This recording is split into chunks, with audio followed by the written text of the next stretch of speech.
आज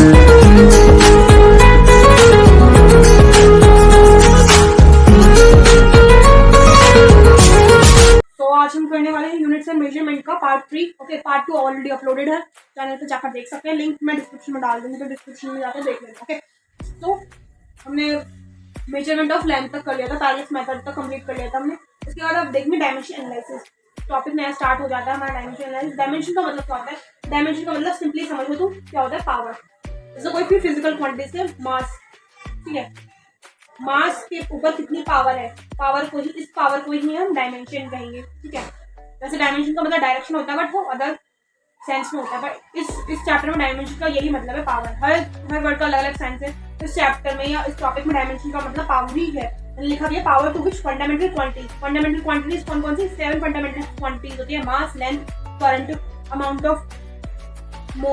of substance, luminous intensity, ये सारी क्या हमारी फंडामेंटल क्वांटिटी है। Power to which fundamental quantity must be raised in order to obtain unit of given quantity. तो वही इसमें यही लिखा है डेफिनेशन। जो ये पावर है, फंडामेंटल क्वांटिटी, इसकी जो पावर है उसी को हम डायमेंशन बोलते हैं। चाहिए ज्यादा कुछ है नहीं इसमें। तो अब इसमें ये देख लो कि इसको रिप्रेजेंट कैसे करते हैं। क्या रिप्रेजेंट? इसको रिप्रेजेंट करा जाता है स्क्वायर ब्रैकेट से। ठीक है, जैसे सेट्स को रिप्रेजेंट किया जाता है, सेट्स को रिप्रेजेंट करते हैं कर्ली ब्रैकेट में। तो इसको सेट को तो कर्ली ब्रैकेट में और स्क्वायर ब्रैकेट से हम इसको डायमेंशन को शो करेंगे। ठीक है, और जैसे कि ये हमारा मास, अभी मास को कैपिटल एम से लिखते हैं।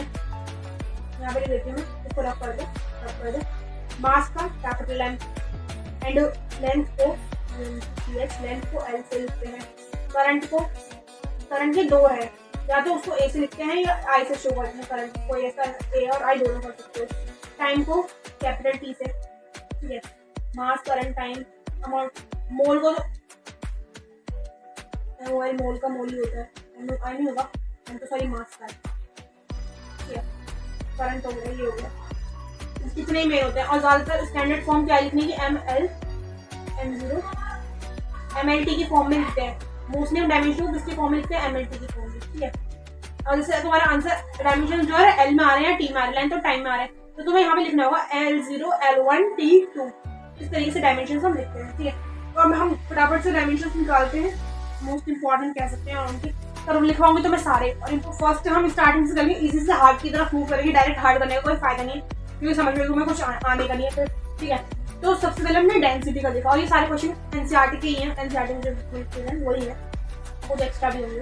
तो डायमेंशन निकालना है हमें डेंसिटी का। अब कैसे निकालेंगे देख लो, सिखा रही बताओ उन्हें। तो डेंसिटी का फॉर्मूला क्या होता है? डायमेंशन निकालने के लिए, डायमेंशन फाइंड करने का सबसे पहले क्या है, किस चीज की नीड है? फॉर्मूले की। अगर तुम्हें फॉर्मूला पता है तो डायमेंशन निकाले, तो चुटकियों का खेल है, बता रही हूँ मैं। अगर फॉर्मूला पता है तुम्हें तो डायमेंशन निकालना चुटकियों का खेल है, कोई भी निकाल लेगा, हर बच्चे से बच्चा निकाल लेगा, अगर फॉर्मूला तुम्हें ध्यान है। मेन होती है बात फॉर्मूले की, फॉर्मूले याद नहीं रहते, तो बस गिने चुने हैं, कुछ तो याद कर लेना भाई। क्या डेंसिटी का फॉर्मूला क्या होता है? मास अपॉन में वॉल्यूम। ठीक है, मास अपॉन में वॉल्यूम। सो मैंने बताया था अभी मास को हम कैसे डिनोट करते हैं, कैपिटल एम और ये स्क्वायर ब्रैकेट, इसका मतलब होता है डायमेंशन। ठीक है, इसमें भी तुम ऐसे लगा लो स्क्वायर ब्रैकेट, यानी कि हम डायमेंशन फाइंड आउट करेंगे। ठीक है, क्या फाइंड आउट करेंगे हम? डायमेंशन। देन मास का फॉर्म में लिख देंगे। वॉल्यूम को हमें इसमें MLT की फॉर्म में ही लिखना होता है। तो वॉल्यूम क्या एक तरीके से क्या है? लेंथ का क्यूब। तो हम इसमें ऐसे लिख सकते हैं, ओ सॉरी, ऐसे ब्रैकेट बना के L का क्यूब। देन अब मैं इस L क्यूब को अगर मैं ऊपर ले जाना चाहूँ, इसको मैं ऐसे ऊपर ले जाऊंगा, तो मैं माइनस, नीचे प्लस हो, जब ऊपर जाएगा तो माइनस हो जाएगा। तो उसको हम ऐसे लिख सकते हैं M1, T तो यहाँ है ही नहीं, मैंने कहा था MLT की फॉर्म में लिखते हैं, MLT की फॉर्म में लिखते हैं। तो पहले यहाँ L को -3 लिख दो, और T तो यहाँ है ही नहीं, तो T को 0। So this is the dimension of density. Dimension density का डायमेंशन निकल आया, डायमेंशन डेंसिटी दोनों सेम सेम लग रहे हैं। तो ये अभी हमने डेंसिटी का निकाला, अब ये दूसरा निकालते हैं वेलोसिटी। तो वेलोसिटी का फॉर्मूला है हमारा डिस्प्लेसमेंट अपॉन टाइम। क्या है? Displacement upon time. स्पीड का डिस्टेंस अपॉन टाइम। इन दोनों का डायमेंशन तुम देखना सेम आएगा। अभी मैं यहीं पे साइड में करवा दूंगी। वेलोसिटी का क्या है? Displacement upon time. ठीक है, तो डिस्प्लेसमेंट क्या होता है? एक तरीके से डिस्टेंस है, शॉर्टेस्ट डिस्टेंस। तो डिस्टेंस को एल से शो करते हैं और टाइम को टी से शो करते हैं। यहाँ पे वेलोसिटी का इस तरीके से स्क्वायर ब्रैकेट बना लेते हैं, नहीं बनाओगे गलत ही माना जाएगा। तो एल है टी, एल को तो 1 लिख लो यहाँ पे, क्योंकि एल तो, और ये नीचे +1 है टी। अब +1 जब +1 तो अब मैं ऊपर लिख रही हूँ, तो +1 क्या हो जाएगा -1, ठीक है। और एम तो यहाँ है ही नहीं, तो एम को हम लिख लेंगे 0। तो this is the dimension of velocity. अब देखो ये वेलोसिटी का m0 l1 t -1 lt -1, ऐसे याद रखते हैं lt -1, ठीक है, ये माना जाता है। एम तो हमने खुद लगाया। तो अब इसी वेलोसिटी की तरह स्पीड का सेम है, वेलोसिटी और स्पीड का डायमेंशन सेम है, ठीक है। मैंने यहाँ पे लिखा है वेलोसिटी का डायमेंशन लिख लिया, m0 आएगा यार यहाँ पे m0 lt -1, ठीक है, और l1। तो हम स्पीड मैंने बताया जैसे कि वेलोसिटी और स्पीड का सेम है, तो तुम कहोगे कैसे मान लें हम सेम है, हमें तो प्रूफ चाहिए, देख लो प्रूफ मिल जाएगा। डिस्टेंस इक्वल में टाइम, तो डिस्टेंस कितना है जल्दी बताओ। डिस्टेंस को कैसे लिखते हैं l, ठीक है, और टाइम को कैसे लिखते हैं जल्दी बोलो, बोलते रहो, तुम बोलते रहो, मैं सुन रही हूँ, सब सुन रही हूँ। l यहाँ पे नीचे l तो 1 ही है और t नीचे 1 है और ऊपर चला जाएगा। अगर इसको मैं ऊपर भेज दूँ, एक चाटा मार के मैं ऊपर भेज दूँ, तो ये t -1 हो जाएगा, ठीक है। तो चाटा मार के ऊपर भेज दे करो, तो m0 l1 t -1, देखो चमत्कार हो गया ना। वेलोसिटी और स्पीड का डायमेंशन सेम आ रहे। तो तुमसे क्वेश्चन पूछ ले कि मतलब वो बताओ, वो फिजिकल क्वांटिटीज बताओ इसके डायमेंशन सेम हो, तो तुम क्या लिखोगे वेलोसिटी और स्पीड। आगे चल के देखोगे और भी सेम आते रहेंगे। अभी तो तुमने एक चालू देखा, अभी आगे देखते रहो भाई क्या होता है क्या। फिर फोर्थ क्या है हमारा, स्पीड हो गया। फिर फोर्थ है वॉल्यूम, ठीक है। वॉल्यूम का फॉर्मूला तो पता ही है L3, इसका तो सेम ही है, तो इसमें m0 L3 T0, ठीक है ml, ये से डायमेंशन होगा वॉल्यूम के। Then thumbs up. फिर फिफ्थ एक्सीलरेशन, तो फॉर्मूला क्या है वेलोसिटी अपॉन टाइम। एक्सीलरेशन कैसे निकलता है, वेलोसिटी अपॉन टाइम,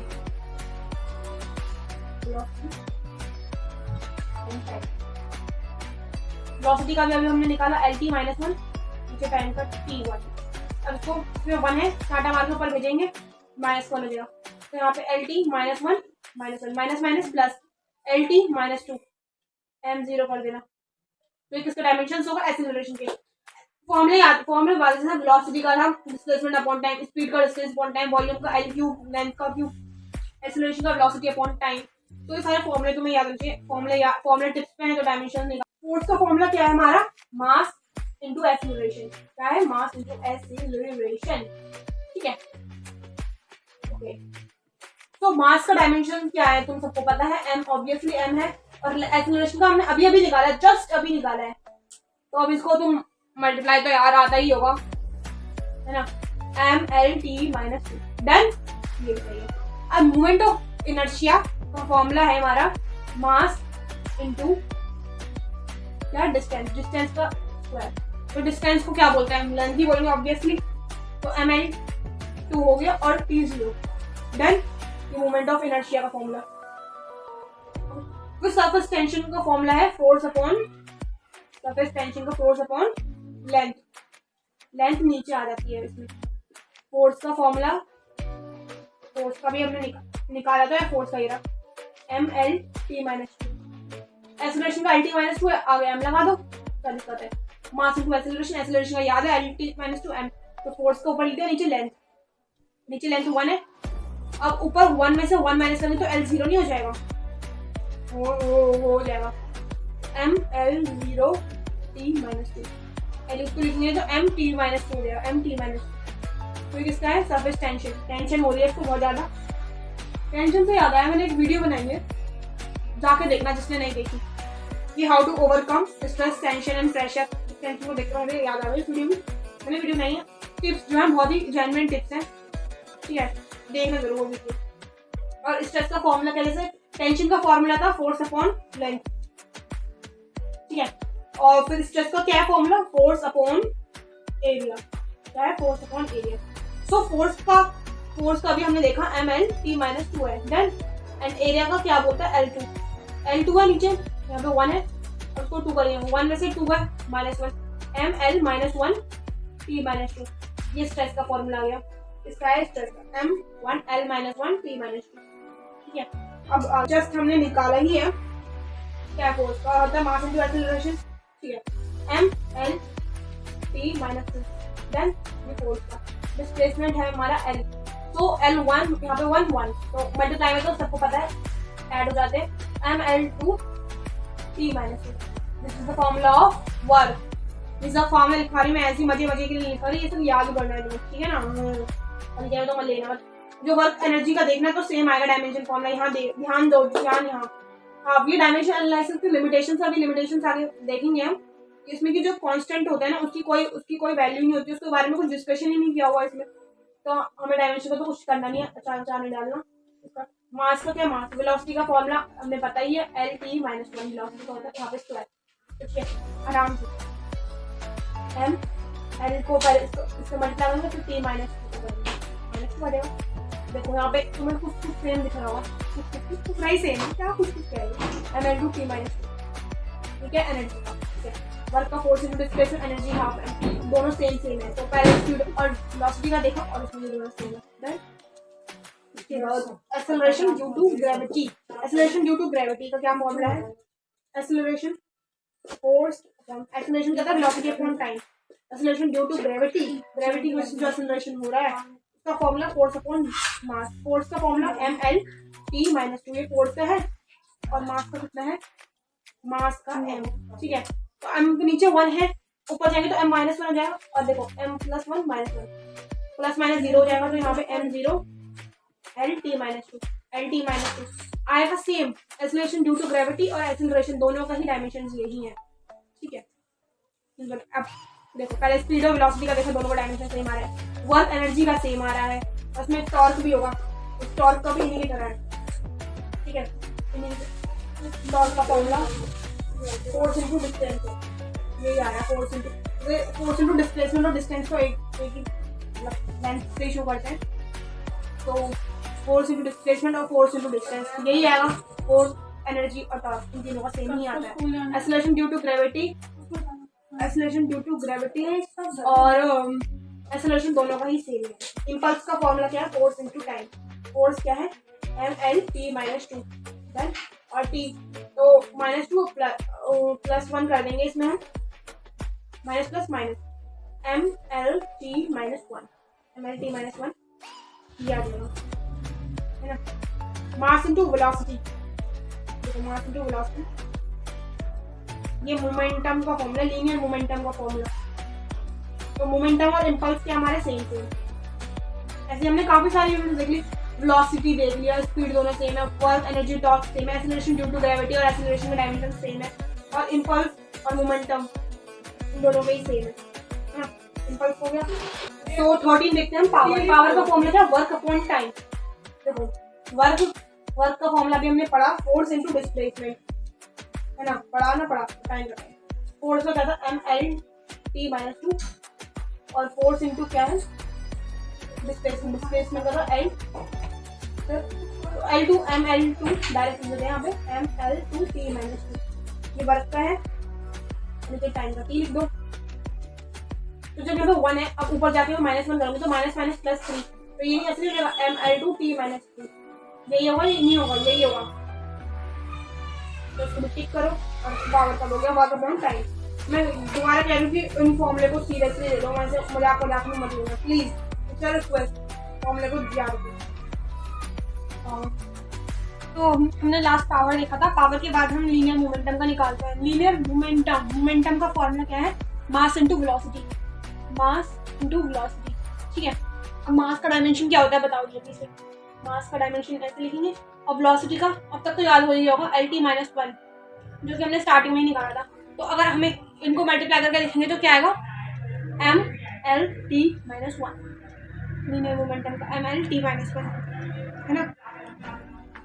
जो मैंने इम्पल्स निकाला था, इम्पल्स की तरह इम्पल्स का भी देखना ऐसे ही होगा, mass into velocity, linear momentum, impulse same फिर एंगुलर मोमेंटम का होता है mvr, mass into velocity into radius, mass का क्या m, वेलोसिटी का L-T-1, रेडियस का क्या होता है L लिखेंगे, mL-T-1, हो जाएगा यहाँ पे। तो ये किसके डायमेंशन है, ml2 t-1, ये angular momentum, mass into velocity into radius. का फॉर्मूला क्या है हमारा, फोर्स अपॉन में एरिया, या फोर्स अपॉन एरिया। फोर्स का बताओ जल्दी से, मास इंटू एक्सीलरेशन है mlt-2 अपॉन में एरिया को क्या लिखेंगे हम, लेंथ का स्क्वायर हो गया एक तरीके से। तो ml1 - 2 कितना हो, 1 में से 2 पर -1, यहाँ पे -1 लिख लो, t-2 प्रेशर का ml-1 t-2। ये किसका डायमेंशन, ये डायमेंशन किसका है, प्रेशर का डायमेंशन। अब टॉर्क का फॉर्मूला भी सिंपल है बहुत ज़्यादा, फोर्स इनटू परपेंडिकुलर डिस्टेंस। ऐसे लिख लो शॉर्ट में, फोर्स का फॉर्मूला mlt-2, फोर्स का हर जगह यूज हो रहा है तो फोर्स का तो तुम याद ही कर लेना। अब इसका हो जाएगा ml2t-2, यह है टॉर्क का। तो 10th क्लास में हमने फॉर्मूला पढ़ा था, करंट I = Q/T। मैंने तो याद करेगा, करंट वो Q, I = QT। I का क्या था, करंट, और Q का चार्ज, और T, ये फॉर्मूला तो तुम्हें याद ही होगा। करंट = चार्ज अपॉन में टाइम। करंट क्या है, rate of change of charge, ठीक है। तो अब हमें अगर चार्ज का क्या Q निकालना है तो हम ऐसे लिख सकते हैं ना, Q = I × T। तो यही इसका फॉर्मूला बन गया है, Q × T, क्योंकि हमारा current into time T। Current को हम A से भी शो कर सकते हैं, I से भी शो कर सकते हैं, तो मैं A से लिख देती हूँ अभी। तो तुम चार्ज का क्या आएगा फॉर्मूला, AT, A1 T1, ये चार्ज का सिंपल है, Q × T। ये तुम्हें ये बस ये वाला फॉर्मूला याद रखना, I = Q/T।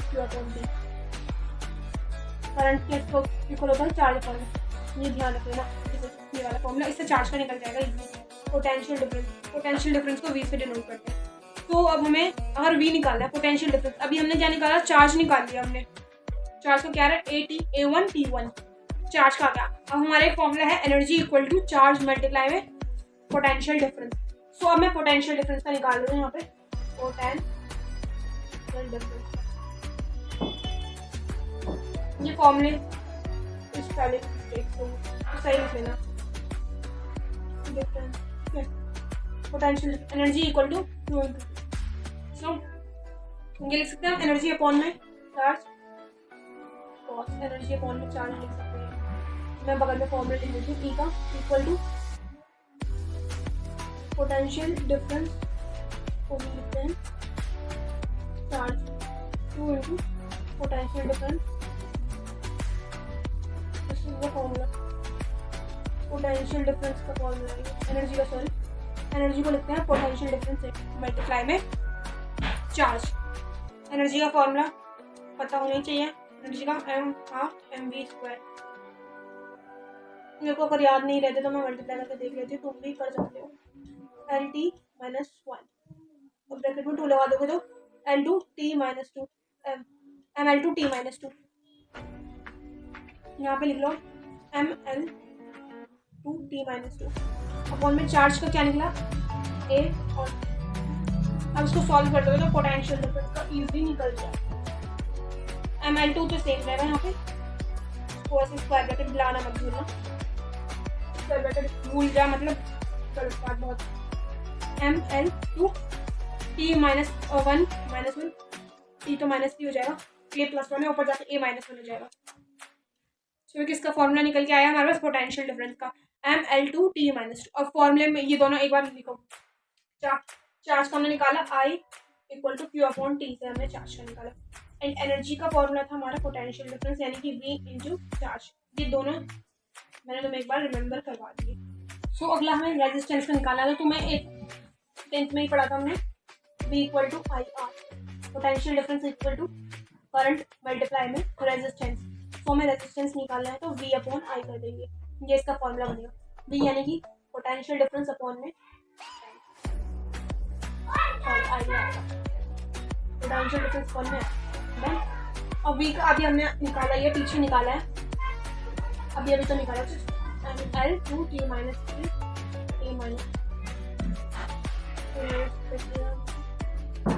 यहाँ पे A - 1 और नीचे A - 1 का है, A1 है, सॉरी 1 प्लस का ऊपर जाकर -1 हो जाएगा, तो ये माइनस प्लस और ये -2 आ जाएगा। ml2T - 3 a minus 2 is the dimension of resistance. ये हमारे 10th के फॉर्मूले के बेस पे याद रखना कौन सा फॉर्मूला लगाया, v equal to I into are.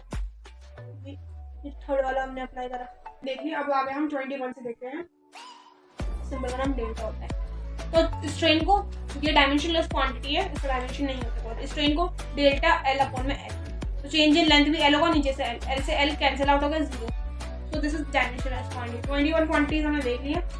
आगे चलना है यूनिवर्सल ग्रेविटेशनल कांस्टेंट, यानी कि जो हमारा जी होता है हमें उसे निकालना है। तो जी किसकी फॉर्मूला में था, फोर्स m1 m2 फोन में r²।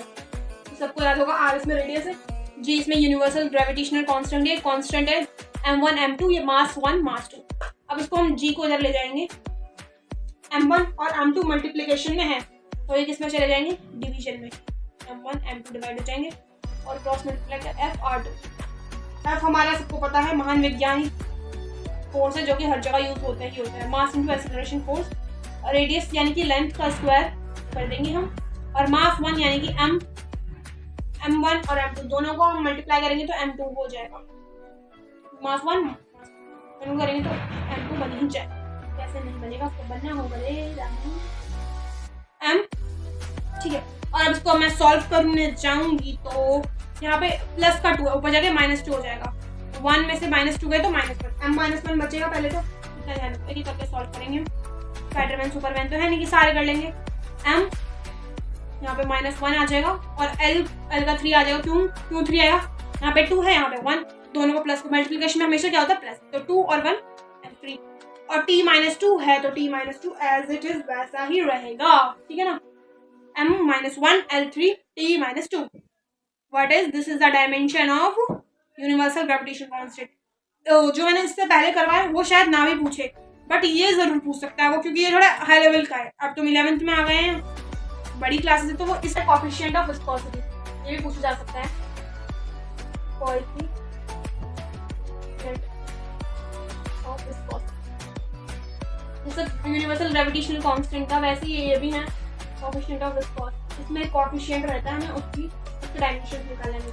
कोएफिशिएंट ऑफ विस्कोसिटी का फॉर्मूला क्या है, force equal to 6 pi n r v. ठीक है, कोएफिशिएंट ऑफ विस्कोसिटी का साइन है 6 पाई, मैं से एन पढ़ रही हूँ, मेरे को ध्यान नहीं आ रहा क्या बोलते हैं इसको, 6 पाई एन आर वी। ठीक है, ये रेडियस है, ये हमारा वेलोसिटी है। वेलोसिटी स्मॉल लेटर से शो होगा, और अगर वॉल्यूम होगा तो वो कैपिटल लेटर से शो होगा। ठीक है, अब मैं इसको एन को मैं बाहर ले जा रही हूँ, और ये तो हमारे कांस्टेंट है, इनकी तो कोई डिस्कशन ही नहीं करा हुआ, तो इसको हम अलग निकाल सकते हैं।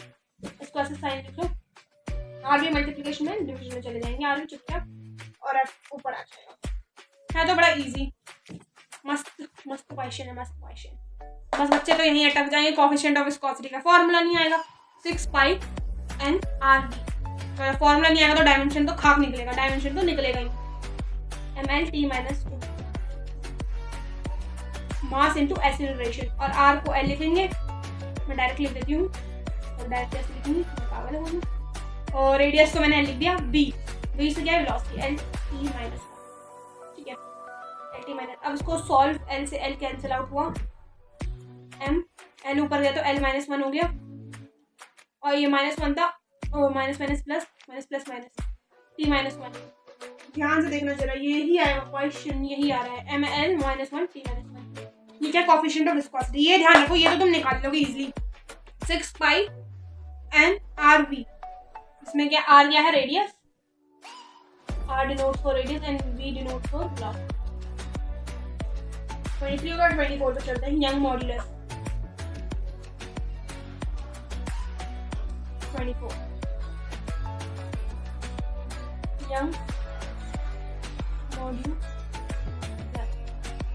यंग मॉड्यूलस का फॉर्मूला होता है lambda equal to lambda value y equal to force into length upon में एरिया डेल्टा एल, एरिया और चेंज इन लेंथ। ये याद रखना फॉर्मूला, ऐसे जल्दी जल्दी मेरे साथ बोलो, y equal to F L upon में ए डेल्टा एल। ये ऐसे याद रखना, एल एल दोनों में ऊपर नीचे लेंथ आएगा, और लेंथ के आगे नीचे delta, A delta L, A delta L, A delta L. y equal to F L, ऊपर एफ एल है, A delta L, F L A delta L. अब तो याद हो ही गया होगा, याद हो गया तो थम्स अप। फोर्स का formula y equal to, force का हमें सबको याद है L T-2, फोन में लेंथ को L ही लिखेंगे हम अभी, और L को L ही लिखेंगे। एरिया तो हमारा L स्क्वायर होता है, सबको पता है, इंटू L। अब मैं एक काम करूँ, मैं इस L को इस L से काट देती हूँ, और L2 है माइनस, ऊपर चल जाएगा -2, तो -1 आ जाएगा, ML -1 T-1। ये यंग मॉड्यूलस का फॉर्मूला है, इसका यंग ये बहुत छोटा। तो उसके बाद हम देखते हैं कुछ टर्म्स रिलेटेड, डायमेंशन से रिलेटेड कुछ टर्म्स देख लेते हैं। पहली है gravitational constant. So what is gravitational constant? Sorry, gravitational constant नहीं, मेरा दिमाग चल चुका है। डायमेंशनल कांस्टेंट, मैंने ग्रेविटेशनल लिख दिया। डायमेंशनल कांस्टेंट क्या होता है? Those physical quantities whose values are constant, ऐसे फिजिकल क्वांटिटी जिनके वैल्यूज क्या हो, कांस्टेंट हो, एंड पोजेसेस डायमेंशन। अब कुछ डायमेंशन भी पोजेस करते हो, एग्जांपल से अच्छा से समझ में आएगा। जैसे ग्रेविटेशनल कांस्टेंट हमने नहीं निकाला है, तो एक इसकी वैल्यू तो है कांस्टेंट, ग्रेविटेशनल वैल्यू कांस्टेंट की देखो, इसकी एक वैल्यू तो है कांस्टेंट, बट वो डायमेंशन पोजेसेस करती हो। ग्रेविटेशनल कांस्टेंट, ठीक है। दूसरा ये और example, Planck constant, Planck constant, इसका डायमेंशन मैं यहीं पर बता देती हूँ। प्लैंक कांस्टेंट का ये होता है h equal to p momentum होता है, इसे L से डिनोट करते हैं, ये यहाँ पे आ जाएगा मल्टीप्लाई में। लीनियर मोमेंटम क्या था formula? mL/t-1, mass into velocity mL/t-1, यही है इसका फॉर्मूला प्लैंक कांस्टेंट का, mL/t-1, L/mL/t-1, ठीक है। तो ये किसकी कांस्टेंट होगा? डायमेंशन। ये इसके डायमेंशन तो आ रहे हैं, जो पावर है 2-1 ये डायमेंशन आ रहे हैं, बट एक्चुअली में प्लैंक कांस्टेंट क्या है? एक नंबर है। एक्चुअली में देखा जाए जो इसकी वैल्यू है वो क्या है? कांस्टेंट है।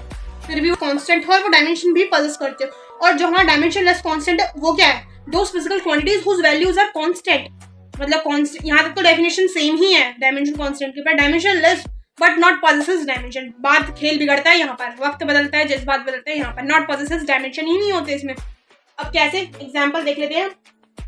एग्जाम्पल जैसे पाई, यहाँ हम एग्जाम्पल 1/2, ये कांस्टेंट है, जैसे एनर्जी का फॉर्मूला में 1/2 mv², पाई 6 पाई। अभी हमने देखा कोफिशिएंट ऑफ विस्कोसिटी, ये तो देखा था हमने nRV, ये कोफिशिएंट ऑफ विस्कोसिटी का फॉर्मूला था। इसमें जो ये पाई है या 6 है, इनका कोई जिक्र ही नहीं करा हो गया। पाई 1/2, और एवोगैड्रो नंबर को ऐसे शो करते हैं, Na से लिखते हैं एवोगैड्रो नंबर को, ये हमारे एवोगैड्रो नंबर, ठीक है। तो सबको समझ में आ गई ये दो टर्म्स। डायमेंशन कांस्टेंट मतलब तो कांस्टेंट होती हैं बट डायमेंशन पॉजेस नहीं करते, और डायमेंशन जो हमारा डायमेंशन वेरिएबल है उसमें यही है, those physical quantities whose value are variable, ऐसी फिजिकल क्वांटिटी जिनकी वैल्यू क्या हो? वेरिएबल यानी कि जो चेंज होती रहती है। वेरिएबल जैसे कांस्टेंट तो हमारे नंबर होते हैं ABCDEF, ये कांस्टेंट हुआ, और वेरिएबल यानी कि ABCD, A से लेकर Z तक कोई सी होते हैं। वेरिएबल का मतलब यहाँ, वेरिएबल कहने का यहाँ मतलब है A to Z कुछ भी हो सकता है वहाँ पर। कांस्टेंट में तो फिक्स नंबर है, जैसे 1 तो 1 ही रहेगा, 2 है तो 2 ही रहेगा, बट वेरिएबल में A to Z वेरी कर सकते हैं, तो यानी कि वेरिएबल तभी नाम पड़ा है इसका। एंड पॉजेसेस डायमेंशन, और डायमेंशन पॉजेस करें यानी कि डायमेंशन कुछ निकले, जैसे वेलोसिटी का हमने डायमेंशन निकाला LT-1, ये वेलोसिटी का डायमेंशन, एक्सेलरेशन का LT-2, फोर्स का MLT-2, वॉल्यूम का L3। तो ये सारे हमारे डायमेंशनल वेरिएबल है। और डायमेंशनलेस वेरिएबल में क्या हुआ? डेफिनेशन यहाँ तक तो सेम है, those physical quantities whose values are variable, और यहाँ पे हम लगा देंगे but not possesses dimension, but वो डायमेंशन पॉजेस नहीं करते है ना, डायमेंशन पॉजेस नहीं करते। इसका एग्जांपल है हमारे एंगल, जो हमने मैथ्स में था एंगल स्टीरियडियन एंड रेडियन, उसकी यूनिट ऐसा यूनिट मान लेते हैं, बट ये डायमेंशन लेस है। एंगल जो थीटा वगैरह होते हैं या ओमेगा, ये सारे डायमेंशन लेस हैं। और इसका एग्जांपल स्ट्रेन भी लेते हैं, जो मैंने बताया था L/में डेल्टा L/में 0 ही आता है, तो स्ट्रेन इसका एग्जांपल हो गया। और इस एग्जांपल अगर मैं देखूं तो एंगल रिफ्रैक्टिव इंडेक्स भी ले सकते हैं, रिफ्रैक्टिव इंडेक्स, वैसे एग्जाम में तो उसका डायमेंशन निकालने आएगा नहीं, बट एज अ एग्जांपल तुम्हें याद होने चाहिए, ETC लगा दो। 2 एग्जांपल पूछ रहे हैं मोस्टली, अदरवाइज तो ज़्यादा 10-12 तो पूछता नहीं है, ठीक है ना। तो आई होप ये तुम्हें थर्ड लेक्चर या थर्ड पार्ट के लोग समझ में आया होगा। अगर अच्छा लगी वीडियो तो लाइक करें, अपने फ्रेंड्स के साथ जरूर शेयर कीजिए जिसको फिजिक्स बोरिंग लगती है, तो एक बार इस वीडियो को देख ले। फिजिक्स वैसे बहुत अच्छा सब्जेक्ट है, देखो पढ़ो अच्छे से, मजे करो। ठीक है, बाय बाय, टेक केयर।